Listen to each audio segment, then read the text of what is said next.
ओम नमः शिवाय. सर्गाचे सविस्तर वर्णन. सूत म्हणाले, शौनकजी, मी तुम्हाला स्वरोचित मन्वंतरातील सृष्टीविषयी सांगितले. आता पुढील विचार एकाग्रतेने श्रवण करा. वैवस्वत मन्वंतरात वारुळ यज्ञाचा विस्तार झाला. त्यावेळी हवन करणाऱ्या ब्रह्माजींनी 7 बारसपुत्र निर्माण केले.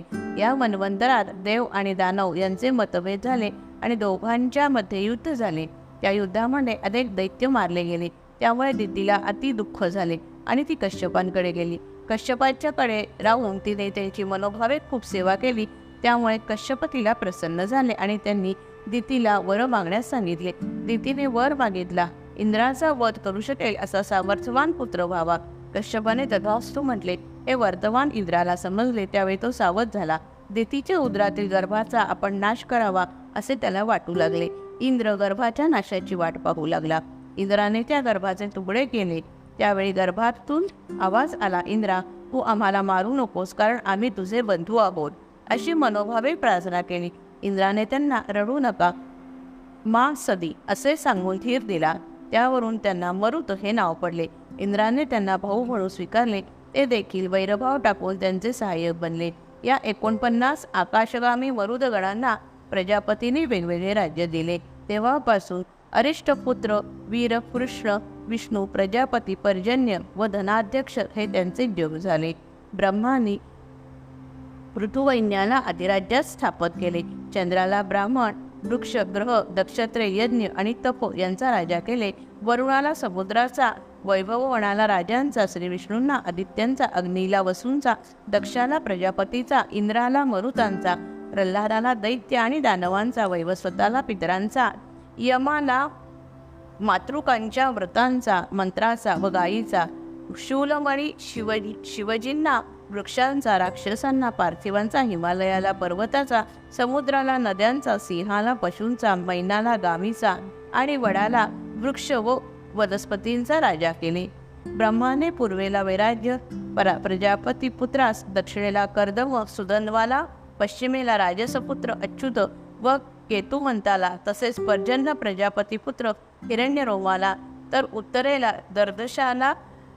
दर्दर्शाला सर्वांचा राजा म्हणून त्यांचा अभिषेक केला. 14 मन्वंतरांचा इतिहास.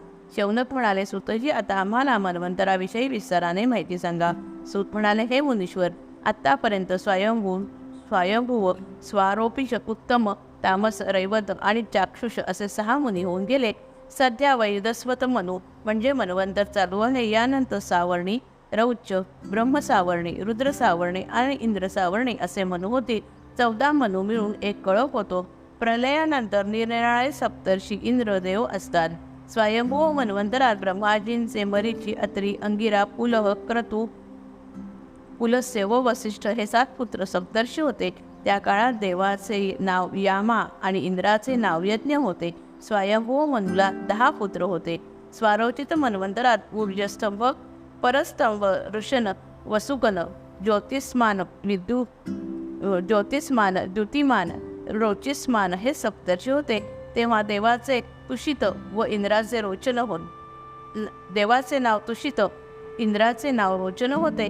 स्वारोचित मनुला 10 पुत्र होते. उत्तम नामक 3ऱ्या मन्वंतरात वसिष्ठांचे वसिष्ठ संज्ञक 7 पुत्र होते. 7 पुत्र सप्तर्षी होते. देवाचे नाव सत्यवे व श्रुत, इंद्राचे नाव सत्यजित होते. उत्तम मनुला 10 पुत्र होते. तामस नामक 4थ्या मन्वंतरात गार्म्य, पृथु, वाग्मी, जन्म, ध्वजा, कपिनक हे सप्तर्षी होते. इंद्राचे नाम त्रिशिख असे होते. तामस मनुला 10 पुत्र होते. दैवत नावाच्या 5व्या मन्वंतरात देव, बाहुजय, वेदशिरा, हिरण्यरोमा, पर्जन्य, ऊर्ध्वभाऊ आणि सोमभ हे सप्तर्षी होते. त्या काळात भूत, रज, तप व प्रकृती हे देव होते आणि इंद्राचे नाव विभुक्त होते. रैवताला 2 पुत्र होते. 6व्या मन्वंतरात ऋषी प्रजापतीचा पुत्र रौच हा मनु होईल. त्याच्या पुत्राचे नाव गोत्य असे होय. कश्यप, अत्री, वसिष्ठ, विश्वामित्र, गौतम, जमदग्नी आणि भरद्वाज हे 7व्या मन्वंतरातील ऋषी आहेत. 8व्या मन्वंतरात परशुराम, अत्रेय, व्यास, बहुश्रुत, अश्वत्थामा, चरणदान, कृपाचार्य, गालव, भरद्वाज आणि रुरु हे सप्तर्षी आणि देव असतील. बली हा इंद्र असेल. वावर्णी मनुला 10 पुत्र असतील. 9व्या मन्वंतरात मेघातिथी, वसु, ज्योतिषमान, अंगिर, सवन, कण्य आणि पुलह हे सप्तर्षी आणि 3 देवगण असतील. दक्ष सावर्ण्य मनुला 10 पुत्र होते. 10व्या मन्वंतरात हविष्मान, प्रकृती, आयोमुक्ती, अव्यय, त्रयती, भामार आणि अनेक सप्तर्षी असतील. स्वतः शंभू ते इंद्र असतील. मनुला 10 पुत्र होते. 11व्या मन्वंतरात हविष्मान, वपुष्मान, वसिष्ठ, अनय, वारुवृश्व, निस्वर, तेजस हे सप्तर्षी असतील. या काळात 3 देवगण असतील आणि 9 पुत्र असतील. 12व्या मन्वंतरात अत्रेय, सुतपा, अंगिरा, कश्यप, पौलत्स्य, पौलव आणि भार्गव हे सप्तर्षी असतील. 3 देवगण व 10 पुत्र असतील. 13व्या मन्वंतरात निर्मुख, तत्वदर्शी इत्यादी ऋषी असतील. सुकर्म व सुतरांग हे देव असतील. त्यांना चित्रसेन, विचित्र इत्यादी पुत्र असतील.